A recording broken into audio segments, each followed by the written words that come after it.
question for you. What gives you the right to be God? God scratches his head as he stumbles back to the throne, and he realizes something. This boy has been contaminated by false praise that produces a false sense of worth that makes you think you something when you ain't nothing. You walking around here and got pot no window, acting like you better than everybody else. I'm preaching to somebody.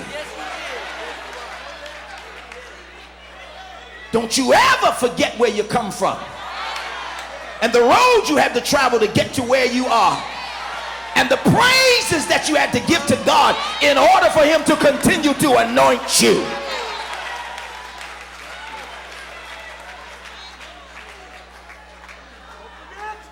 Now I'm going to start some trouble for about 3 or 4 minutes. God turns around, looks at Luke, and says, see that earth that you've been walking up and down in that is perfect? It's gone now. Now you got to stay up here. There ain't no place to go to. Nobody to whisper in your ear. Nobody to tell you how great you are. No personal background cheerers. You stuck here. He says, because I am going to do something I've never done before.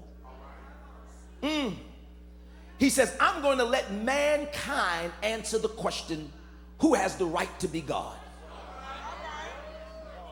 I'm going to let humanity answer the question.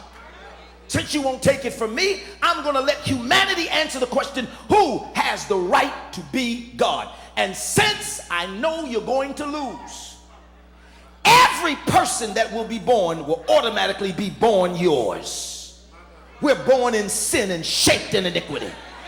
He said, I'll have the task of going down to change them from unrighteous to righteous. And if I can do that, let the question be answered, who has the right to be God? I just want to see everybody in this room that turned your life over to Jesus, open up your mouth and give him a shabbat for having the right to be God in your life.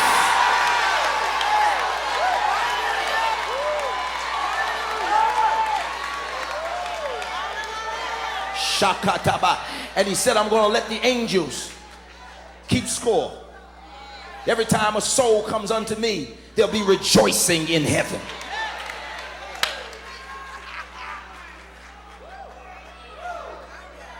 Meanwhile, back at the camp in Glory, insubordination is going on. Problem is everywhere. So God, who is God and can be everywhere at the same time, while he's sitting on the throne, leaves the throne and goes to the secret portals where eternity is fastened down. He pulls up the stakes on eternity, pushes eternity on one side and pushes eternity on the other side, and reaches in the middle of two eternities and speaks a word, and the earth begins to spin again. In the beginning, God created the heavens and the earth. Number 2, and the earth was without form and void, and darkness was upon the face of the deep. And the Spirit of the Lord moved upon the face of the water. He's talking about the second earth. And God said, let there be light. He wasn't talking about the solar system, because the solar system wasn't created till the 4th day. He wasn't talking about the moon or the sun. And let there